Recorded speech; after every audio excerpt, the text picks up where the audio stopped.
So I wanted to bring ourselves back to two things that we've thought a lot about over the past week. What is here is something that Chris mentioned in our opening dinner. So would someone like to take a stab at bullet point 1? So Catholic education is a synthesis, all right, of what? Would someone read for us point 1 and 2? Don't all jump at once. Come on, this is the last time we have to do this. Thank you. Culture and faith, faith and life. The first is reached by integrating all the different aspects of human knowledge through the subjects taught in the light of the gospel. The second, in the growth of the virtues characteristic of the Christian. Catholic school. So I think this represents a very valid articulation of who we are as Catholic educators. What does synthesis mean to you? What does this look like in your school?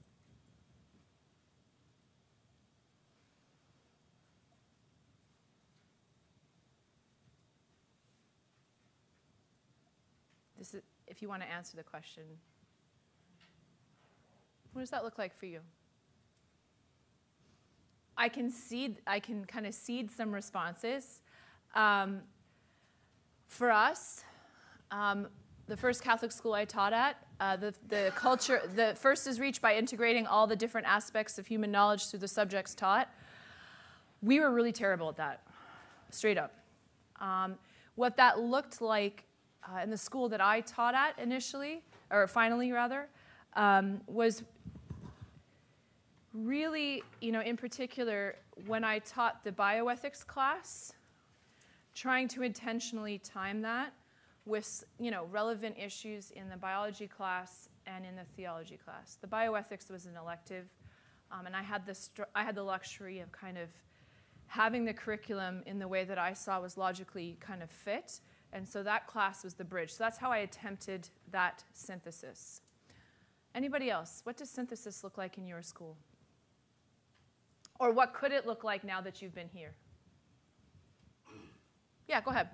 So we don't, like you, I don't feel like we do a really great job of doing this right now, but earlier in the week, there were a whole group of us that were discussing how we could do kind of like a cross-class, not project, but kind of coordinate between history, theology, and science, particularly with evolution, is what we were talking about, and trying to tie those all together kind of at the same time so that they're hearing it from all the different perspectives. Wonderful, thank you. So for our friends at home, you're on deck next, sir. For our friends at home, our colleague was talking about, being in a similar position to me, and seeing a lot of possibility moving forward. And one way to kind of build on this week was maybe considering how, when it's possible, because I know there's a lot of moving parts, kind of coordinating classes across history, theology, and science, particularly in the domain of evolution.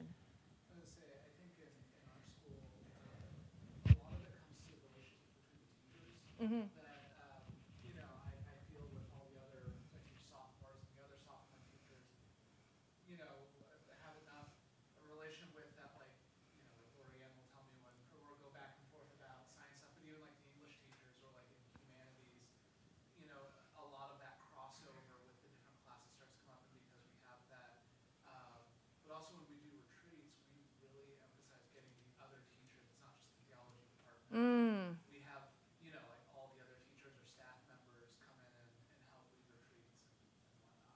Awesome. I like that, all right? This idea of relationship and involving the whole school, which kind of touches on that culture and formation of the whole human individual. And I think when we present this as possibilities and reach out to our colleagues, that can be really powerful as well.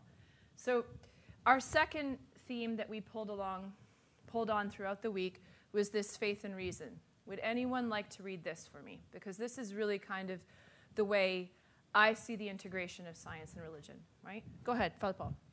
Faith and reason are like two wings on which the human spirit rises with contemplation of truth. And God has placed in the human heart a desire to know the truth. In a word, to know himself.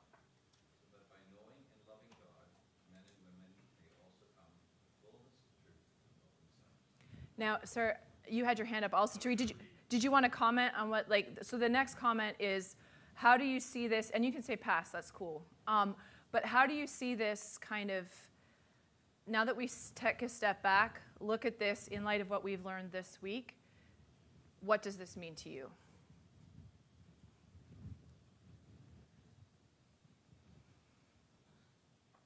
I know it's 8 o'clock and it's our last day, not gonna lie. I was a bit sleepy this morning. Do you wanna have a go? Okay, sure. I can see the response, all right? When I remember the first school I taught at, St. Columba's College. I shared the chemistry classes with a gentleman who was educated at Cambridge, and he did his PhD in organic chemistry there.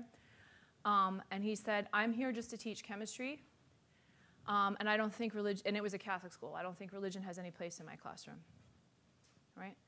When I see this, for me, all right, I see these two ways of knowing, all right? It's not like the bird has, like, you know, it's like theology wing or religion wing is like kind of on top of its science wing, right? It's two independent ways of knowing, right? Both of which are necessary to get to the one truth, all right? So for me, as a former science teacher, when I see this, all right, I see a way of kind of articulating why teachers in my school don't need to be afraid that, you know, their chemistry class is going to become a theology class, or their theology class is going to become a science class. Oh, is there someone online? Oh, yo, awesome. Sorry, online friends. And if anyone else, now that I've kind of seeded a possible response, if anybody else wants to jump in after our online colleagues.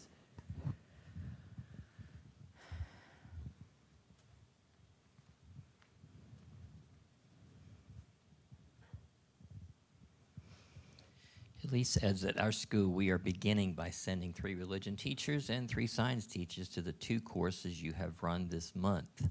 And now we will collaborate before the semester begins. Awesome.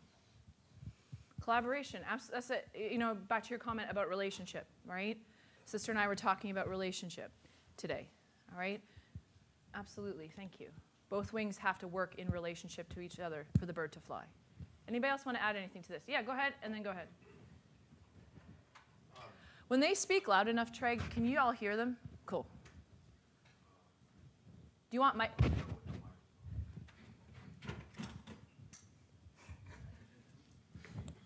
You're going to miss my little mishaps. You know you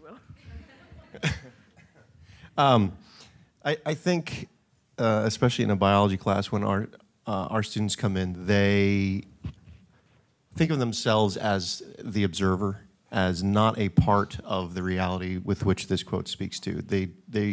It takes me a little while for it to get through their heads that they are a part of this. It's not they're just learning about it, that they are inherently embedded in the fabric of this relationship. But that's tough for them to get through their brains for a little while. They're just like, well, I'm just learning science, aren't I? Well, no, this is about you. And this is a much better way to incorporate all the things, all the knowledge that they need to know about themselves, than not just like, I need to learn this and this and this to get this grade so I can get here. It's not about connecting the dots. It's about understanding their place in this world and the afterworld. Absolutely. Together. And that's also been placed in our heart, that desire by God. So when there was a quote by Francis Collins yesterday in the chemistry lab about the cathedral of the laboratory. Same kind of deal. Joe, go ahead. So, Jesuits, St. Ignatius, find God in all things. There you go.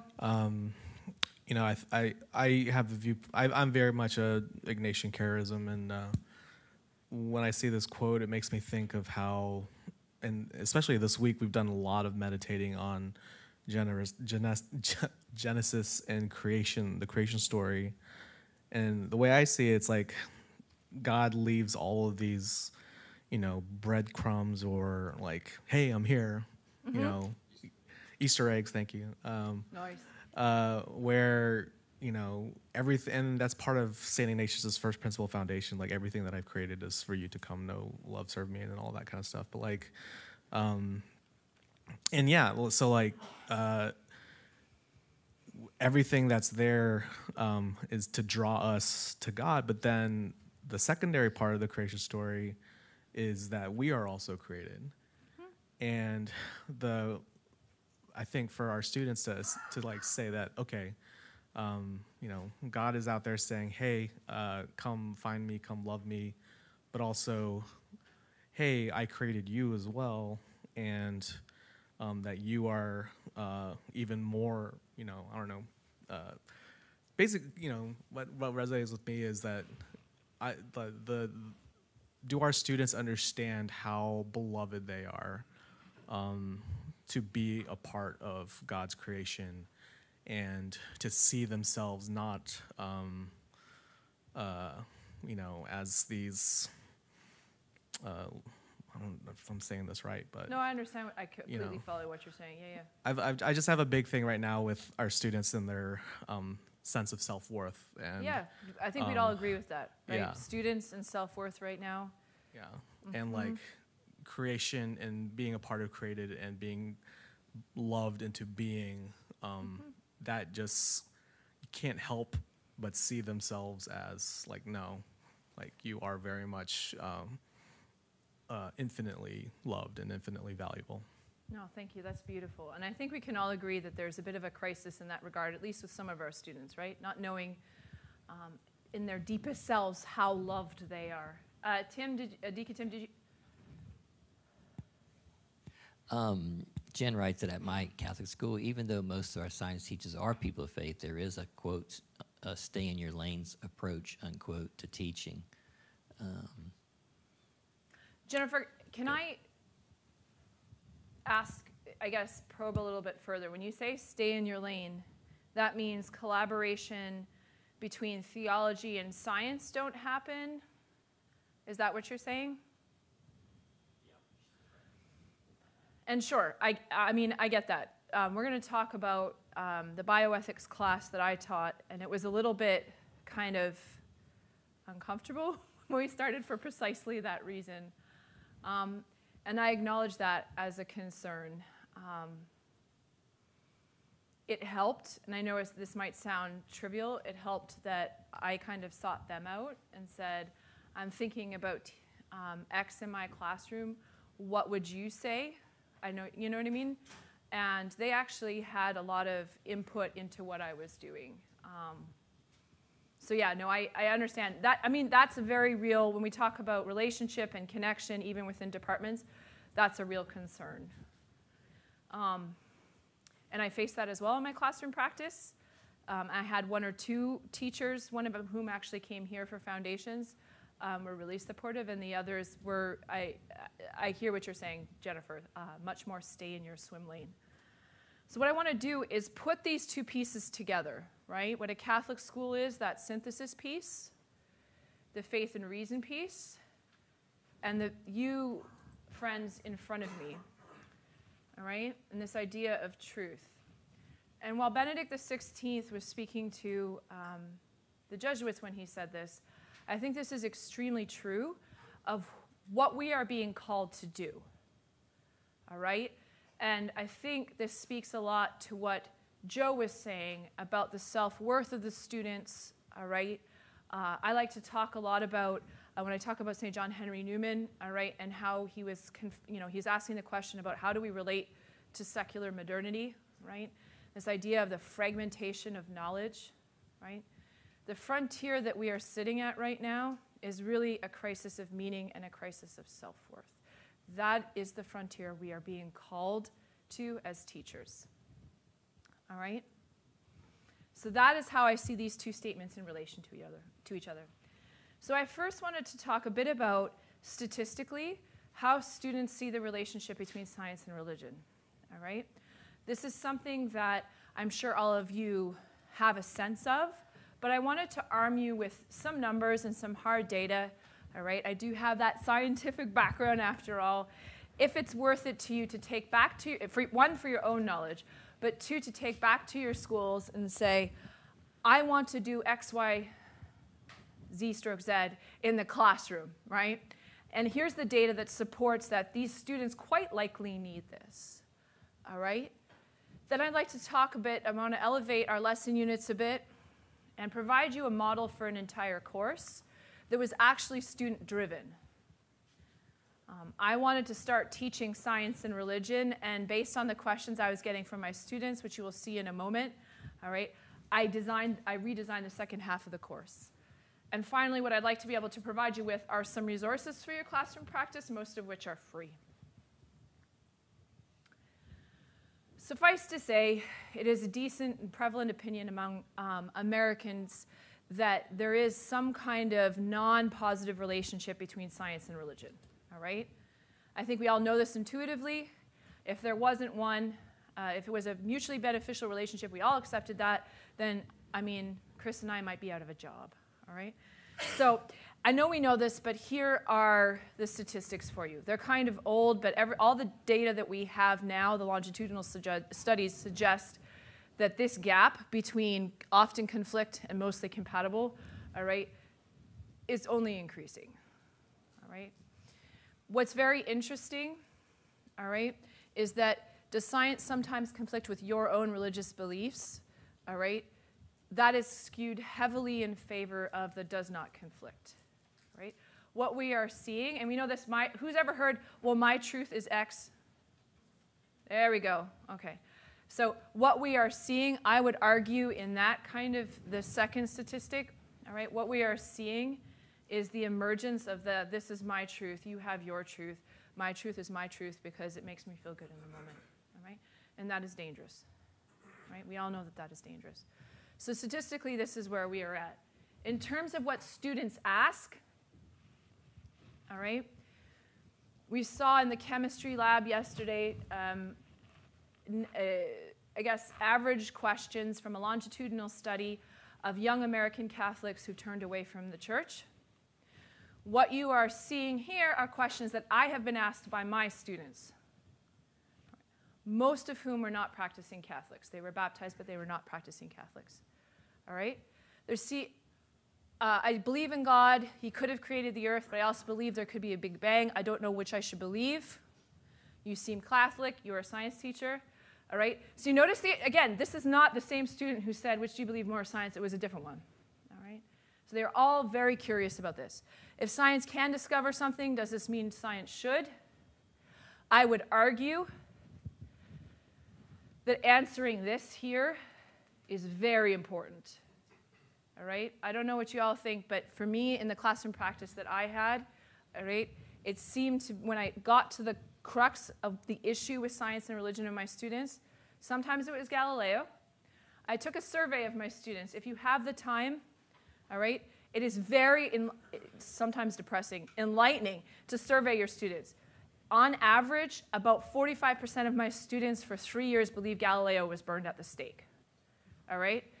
That's part of an issue. That's actually, I mean, sometimes if they have an ingrained opinion, we can only do so much to change that. All right? But the Galileo problem is actually, if you spend time in the classroom, a reasonably easy fix to get the information to the student. All right? This issue here, that is a big problem. They feel, a lot of my students at least, that science is being held back. How can a science separate themselves from their findings? This is where the students are at. And that was eye-opening for me in the classroom. I came here in 2014. I went back to my school. For the first time, I saw a community of teachers across the United States who were in the same position I was, and I wanted to make some change. And I'm going to show you how I did that in a moment. But I was inspired by several aha moments when I was at Notre Dame that I carried with me. And Jennifer, I hear what you're saying when my colleagues were like, yo, you're a chemistry teacher, stay in your chemistry lane, all right? That kind of helped galvanize me when I became frustrated. I'm not saying you're going to be frustrated when you get back, but just in case that you are. So what were some of your aha moments for the past week?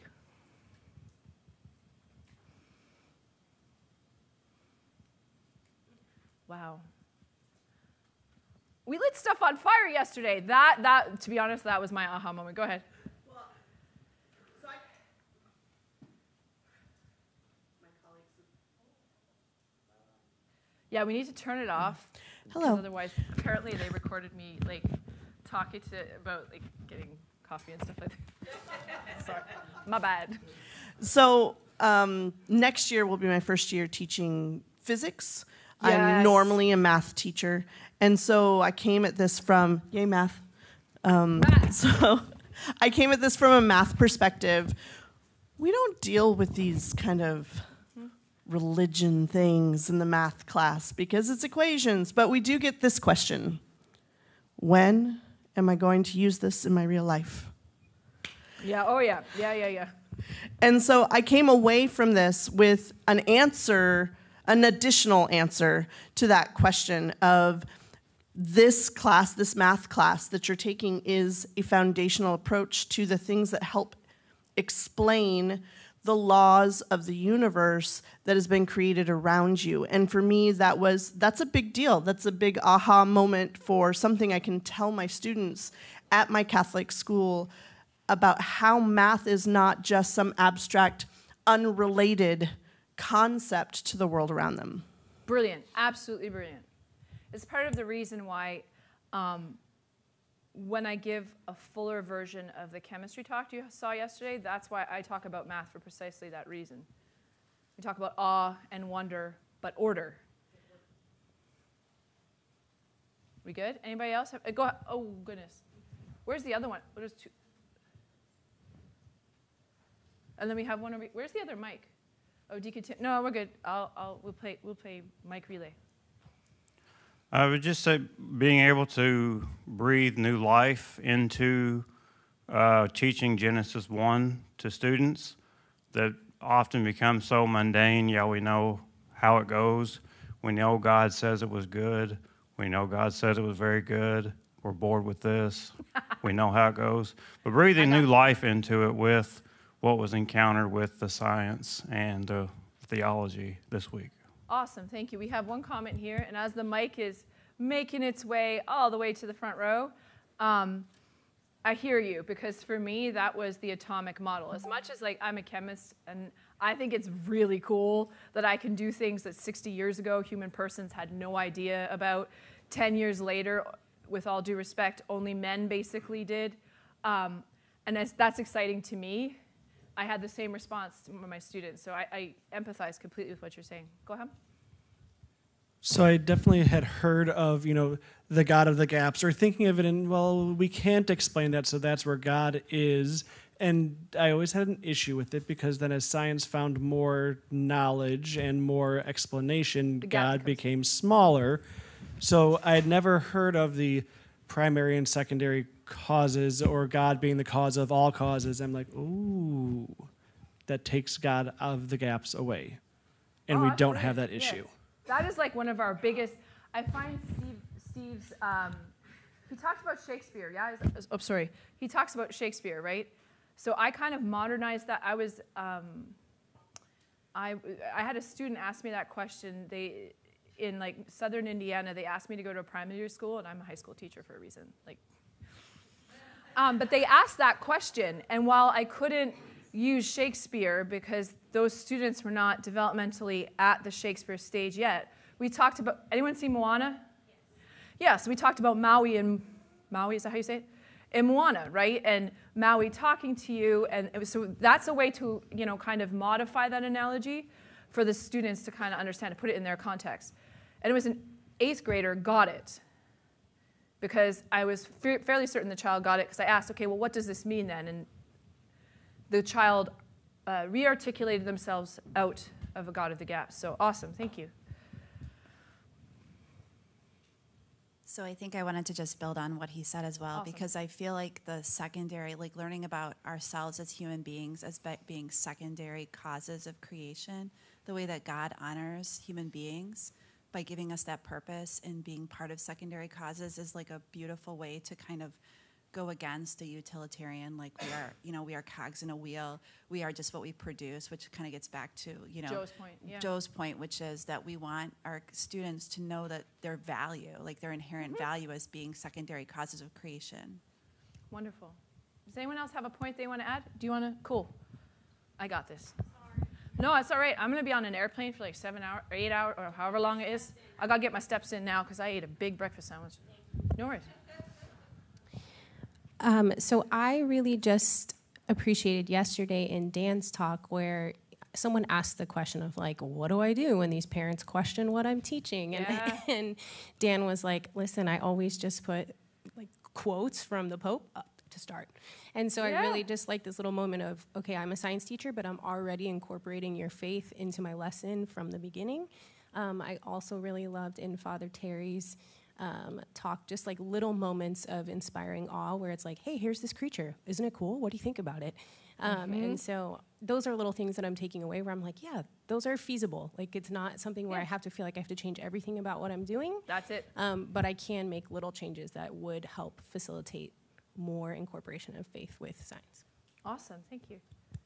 One last word from anyone? All right. So when you have the luxury to do so, so I talked yesterday about when one way I intersected or infused the faith in my AP chemistry teaching was I allowed the students to ask me, I gave them 5 minutes on a routine basis to ask me any scientific question they wanted. When I was teaching my science and religion class, which was an elective, I asked them, give me an example of either a commentary on science and religion or an example of a contentious bioethical situation in the news and write about it. Notice how nearly everything that they chose to write was about bioethics. And what common theme do you see in green?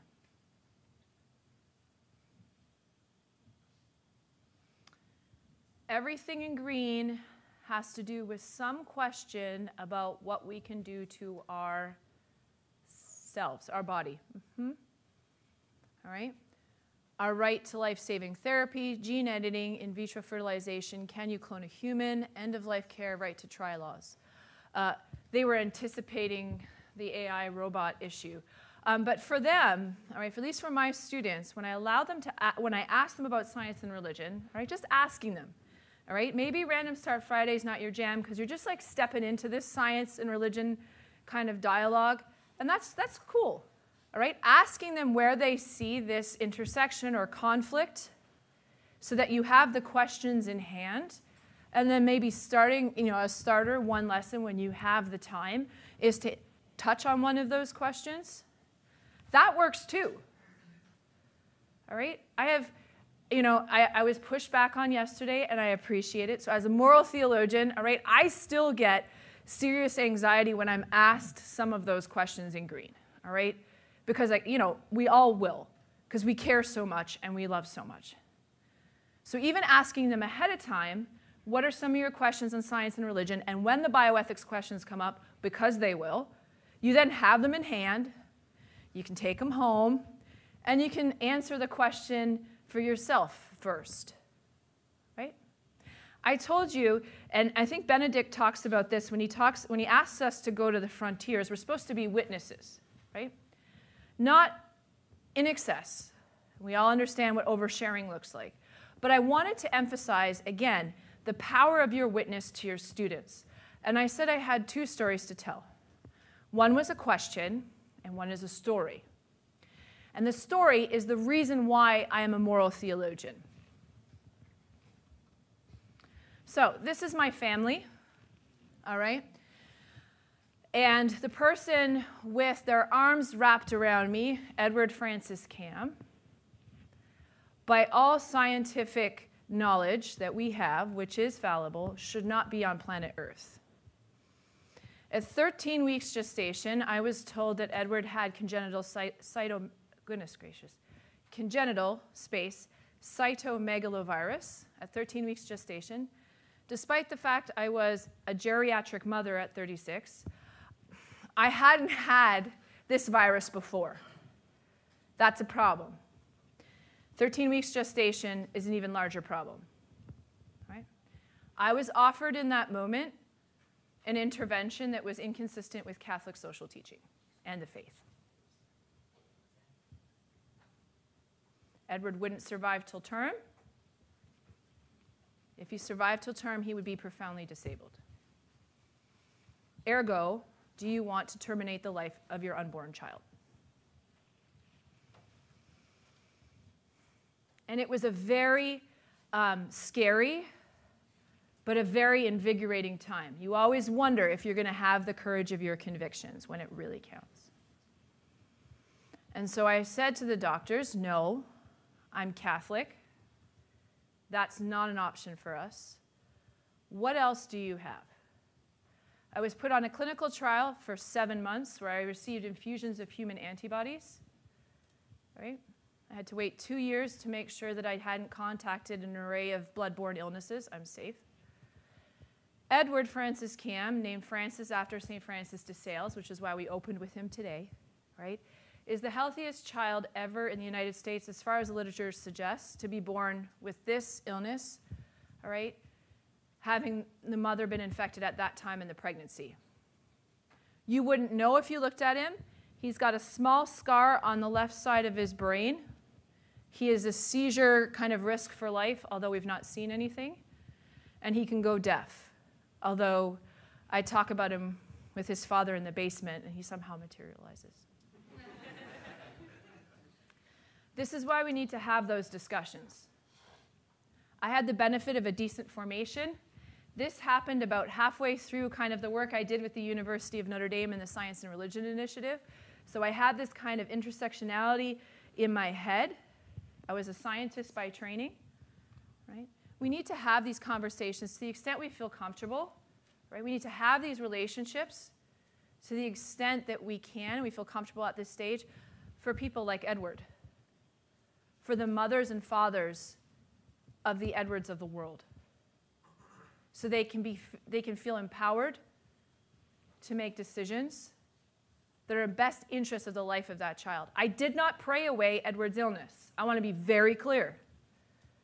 All right? Edward walks this earth both because of faith and science. And that's the second part of my witness. And that formed me into a moral theologian.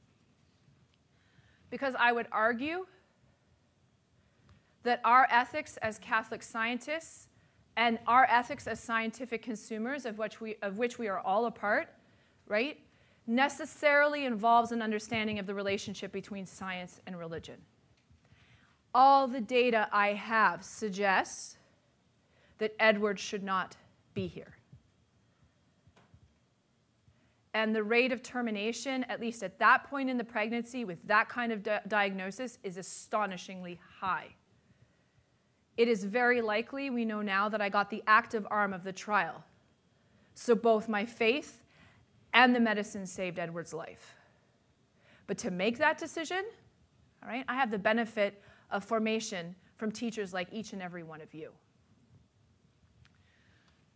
So what could this look like in an entire year? So we have lesson units that we talked about through our time together at Notre Dame, and when I'm done, we can definitely talk about what those lesson units can look like and any questions you have about those, all right?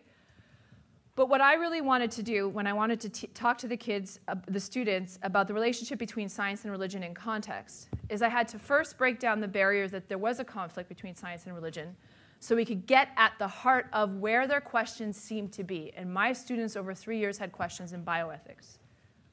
And this is how we did it. The model I would propose, and Jennifer, this is where we could possibly get around the stay in your swim lane kind of situation, which I acknowledge is a barrier to kind of achieving this kind of synthesis we're talking about.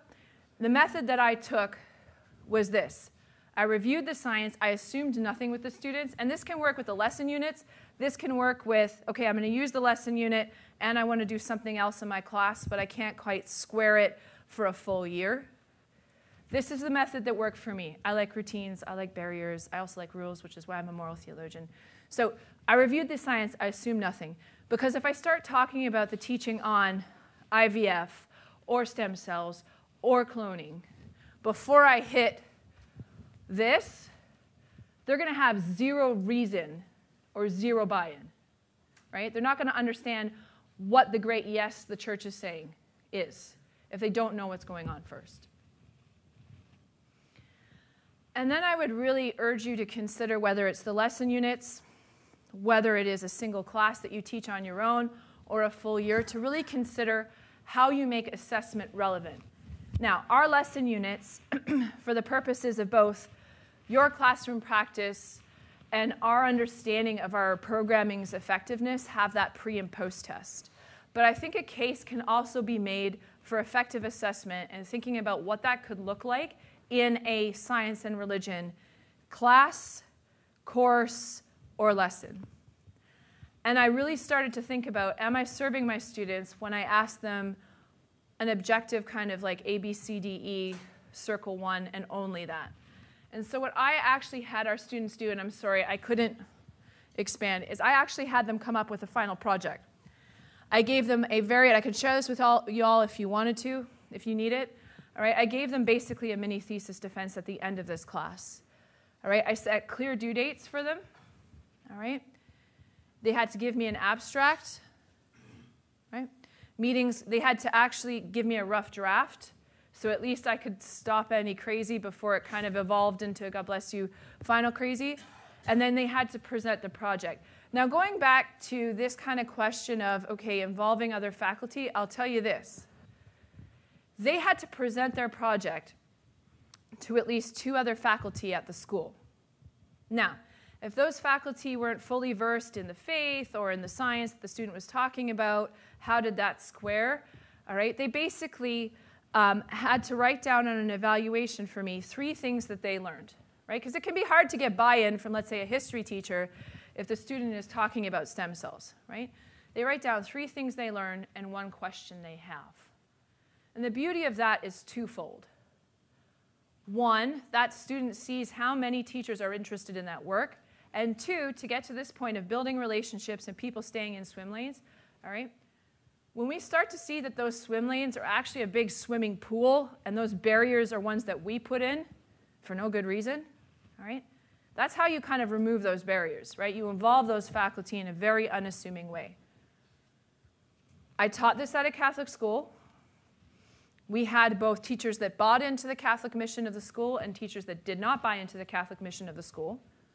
I never had a teacher say no to this because they would have to say no to a student. All right? Straight up. They never, ever said no. And I never, ever had anything but positive feedback. And I'd be totally honest if I had negative feedback. So here's what the students, in terms of inquiry, we had that question come up yesterday, how do we focus curiosity? Ask them what they want to learn about. They wanted to learn about the soul. They were asking questions about artificial intelligence 10 years ago. All right? Human to non-human chimeras. The immortal life of Henrietta Lacks. As an immigrant to this country, I had no idea who she was until I learned from my students. And reproductive technologies. The CRISPR lesson is fascinating. The CRISPR lesson, or project rather, was done about 8 or 9 months before a massive release of something to do with CRISPR technology. So these students are processing, there's no way that they watched, I don't know, some scientific documentary on CRISPR, all right? They're actively processing the world around them. And when we talk about disaffiliation, when we talk about the conflict between science and religion, they are processing the world, and they have these questions, and they're looking for someone to help them answer them, right? When you give them the freedom to ask the questions, that's when you start to make progress.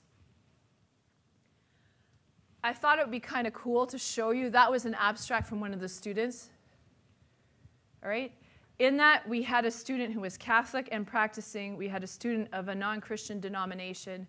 And I mean, we all know that they say this at this age. The third student was a self-professed atheist. So that's what they wrote. That's what they wanted to talk about. And that's what they learned. What they had to do next is they had to do a paper. They had to present the paper to the faculty. It was 10 minutes. It could be done by live. It could be done live or by video. All right. We have shy students who may have all the best ideas. That was me, right? I had some great ideas. I had some profound questions at this age, but I never asked them because I was too shy. They did it by video, and they appeared to answer the questions. And again, their average grade was determined by all faculty. This can be, at the end, a capstone of an entire class, a course rather, or it could be a final project, or it can be an assignment. All right, but really thinking about how you can kind of pull from them their questions. I would argue if you're thinking about the swim lane issue or you're thinking about where do I start, ask them what they're thinking about. Because if you want to move the needle, that is going to look different student to student. And this.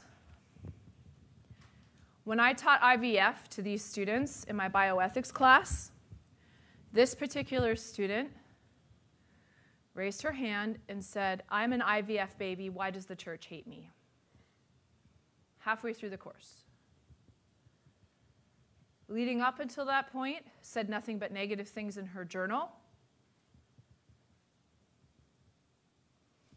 I wasn't sure if I moved the needle by answering her questions, all right, by centering the learning on the student, which I hear you is an enormous academic enterprise on the part of the teacher, because you're kind of like, you have your fingers in a bunch of different pots, if you will. A year and a half later, I got an email from that student asking me, "I'm not sure how I feel about this." Upon final reflection, that student wrote, "I'm still not completely sure how I feel about the church's teaching on X, but I understand why." Would I like her to take it all inside?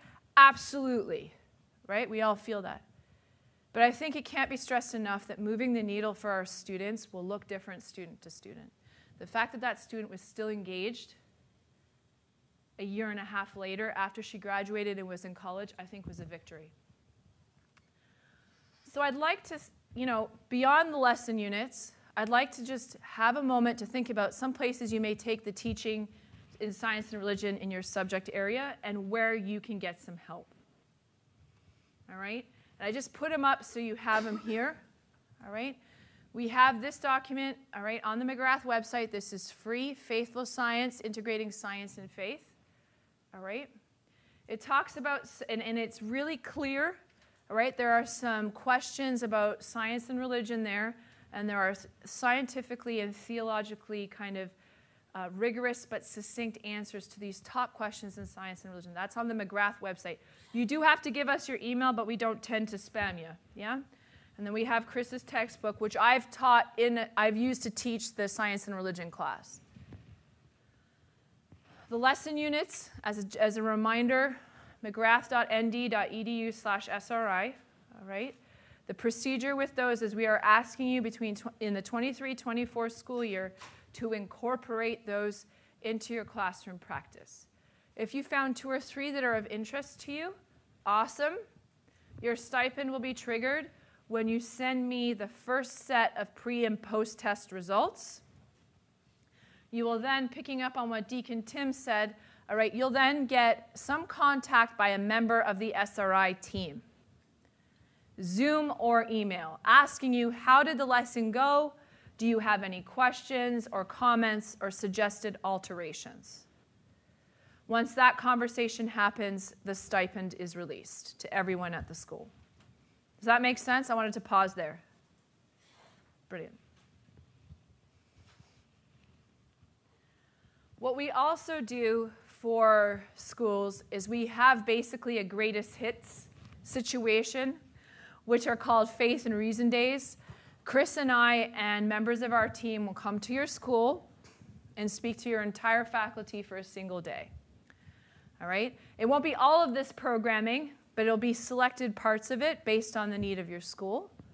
And while it has to, for funding reasons, have a faith and reason kind of, or Catholic academic integration kind of foundation, we have talks for all the subject areas now. Literature, history, math, faith and mental health. The cost is free. So this is all covered by our Templeton grant. And I schedule those. So that's the first way that we can offer professional development to your faculty.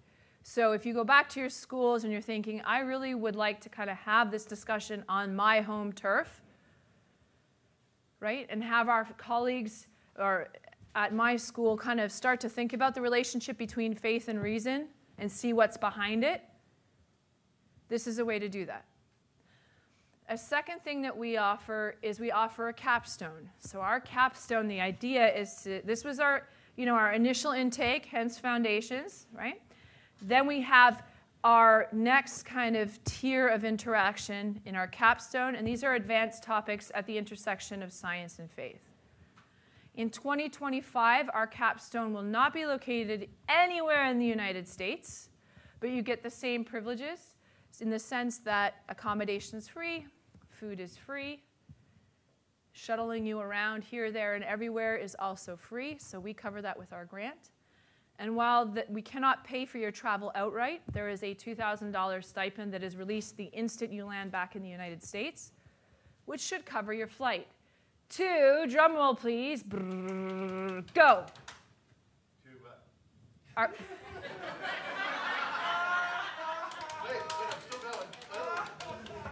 We're thinking about the following place for capstone. Oh, yes. Jerusalem. That's, y'all, everyone understood that I was teeing.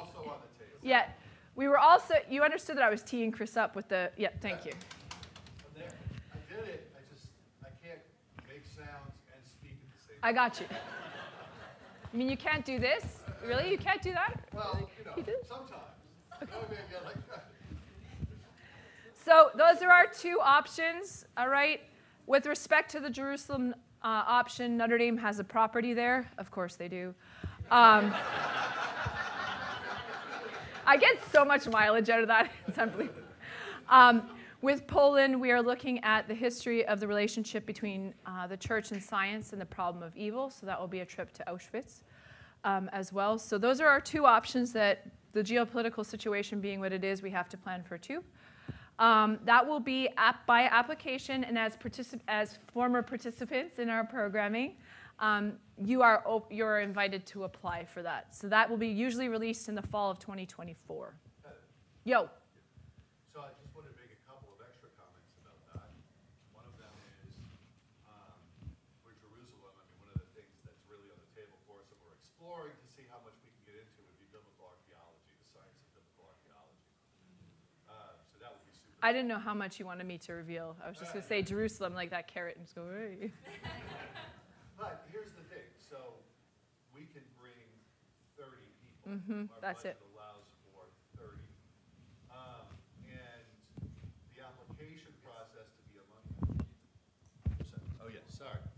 Okay, so I just mentioned that Jerusalem, I hope everybody heard all of that, that they hear everything. Jerusalem, so we can only take 30 of you. That's the first issue, and it's a hard 30. We can't squeeze any more because we've budgeted very precisely. Right. And then the second issue is the application form. Yes. So what we're looking for are schools that have engaged in intentional, reflective integration of faith and science at their schools in ways we've taught you, but also in ways you might creatively have come up with yourselves, right? So as you can see from this program, we like school teams. So it won't be, well, we'll just pick 30 individuals from 30 schools. We'd like to have groups come, right? Groups of 3. Groups of 3. And so when you go back, it would be great for you, if you're interested in this, it would be great for you to keep a record. Like get back together sometime over coffee and donuts in the faculty lounge or something and say, okay, what do we do this semester? Keep an idea of what you've been doing, so that you can report back to that on the application. Since we came 2 years ago, we've been able to do the following things, and we've had this kind of success and those kind of things. And then once we know exactly where we're going, you can then give thought, what will we do with this information, this experience? How would we bring that back? So that's to allow you an opportunity to be thinking about, how you could participate in Capstone. Because we're definitely going to be looking for the schools that are most tuned in. You know what I'm saying? So, okay, that's all I had to say there. So I guess to conclude the kind of formal lecture part of Foundations, I think I would be negligent if I didn't bring this back to the reason why we're all here, right? We're here for them. That's why I was here. I had those two stories, the one involving our son and the question that one of the, actually the student that asked the questions in that picture, all right? But my why, you know, when I was sometimes frustrated with the whole swim lane issue, when I was thinking about how can I show these human beings, these lovely human beings, how loved they are, right? I always come back to these pictures. And I always come back to, when we go to those frontiers, this is what they want to tell you. They enjoy coming to class. You open their eyes. You motivate them to think differently. That's the power of what we are doing here. It's about the people in the slide before, those wonderful human beings, because this is what they say when you take that risk, right? When you make the intentional, you know, I guess, offer of relationship with your colleagues. Right? When you think about, okay, what could I possibly, one little tweak, we were talking about this, what little tweak you could do in your classroom. This is what they want to tell you. And what's more, when you go to these frontiers, it's not only your classroom that benefits, but the community follows behind it. And if we are thinking about what the church could look like, we have enormous power as educators. The parent in the middle was a notoriously difficult parent at the school I taught at.